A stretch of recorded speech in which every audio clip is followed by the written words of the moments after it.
வானம் பேசும் பேச்சு துளியாய் வெளியாகும், வானவில்லின் பேச்சு நிறமாய் வெளியாகும்.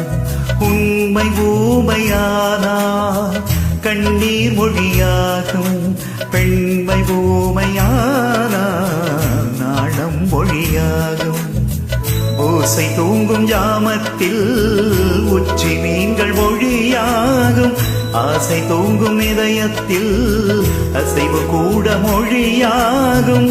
இயற்கையின் மொழிகள் புரிந்துவிடில் மனிதரின் மொழிகள் தேவையில்லை, இதயத்தின் மொழிகள் புரிந்துவிடில் மனிதர்க்கு மொழியே தேவையில்லை.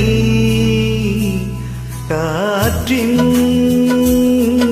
மொழி ஒலியா